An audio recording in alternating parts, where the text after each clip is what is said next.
आज विधानसभा में एक प्रश्न लगा था। उस प्रश्न के उत्तर में ये जवाब आया था कि जो पूर्व में भारतीय जनता पार्टी की सरकार ने जिन लोगों ने बहुत सारा वक्त इमरजेंसी के दौरान जेल में गुजारा, जेल की सलाखों के पीछे, उनके लिए हमने लोकतंत्र प्रहरी करके वो योजना सिर्फ योजना ही नहीं है, वो बिल ला करके एक्ट की शेप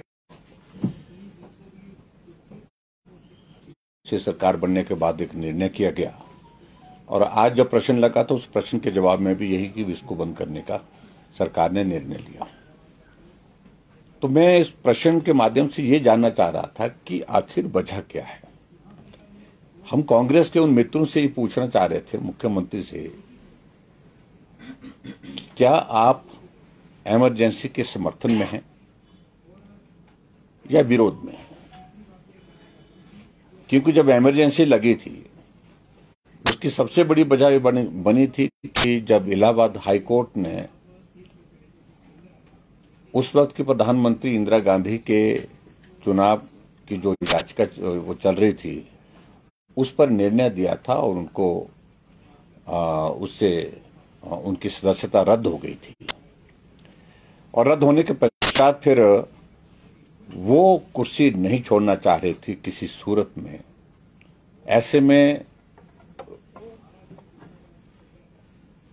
25 जून को इमरजेंसी की घोषणा की गई रात के अंधेरे में, और हजारों लाखों की संख्या में पूरे देश भर से लोगों को जेल की सलाखों के पीछे डाल दिया गया। आज पर्टिकुलरली जिस प्रकार से वो बात कह रहे थे कि इसमें वो लोग हैं जो आरएसएस के हैं, क्या जॉर्ज फर्नांडिस आरएसएस के थे?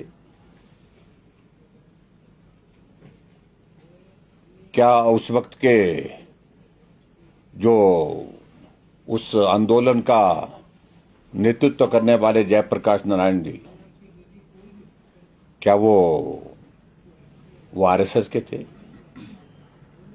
और शायद मेरे ख्याल में मायावती भी उसमें रही है अंदर,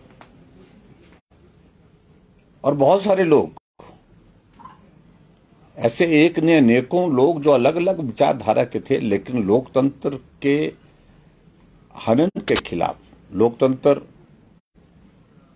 को समाप्त करने के लिए जैसे इमरजेंसी लगाई गई उसका विरोध करते हुए जिसने भी आवाज उठाई उनको जेल की सलाखों के पीछे भेज दिया गया।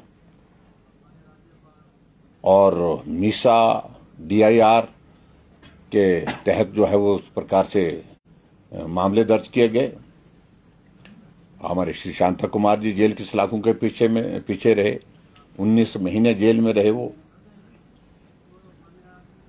इसलिए हमने एक निर्णय किया था कि जिन्होंने उस वक्त कठिन दौर में, क्योंकि आजाद भारत के इतिहास में इमरजेंसी सिर्फ एक बार लगी और इंदिरा गांधी ने लगाई थी वो इमरजेंसी, और उस वक्त लोकतंत्र के लिए अपनी आवाज को बुलंद करने के लिए जिन लोगों ने उस वक्त अपनी बात कही थी, उनके परिवार, और उसके कारण उनको जो है सजा हुई, और सजा के कारण जो है जेल की सलाखों के पीछे बड़े लंबे समय तक उनको रहना पड़ा। तो उनके लिए हमने एक योजना जो शुरू की थी हिमाचल प्रदेश में लोकतंत्र प्रहरी के नाते, उस योजना के अंतर्गत हमने 20,000 रुपये और 12,000 रुपये उनको माह का देने का निर्णय किया था। और इनकी संख्या लगभग 80 के करीब हिमाचल प्रदेश में अभी वर्तमान में है, क्योंकि अधिकांश तो की मृत्यु हो चुकी है।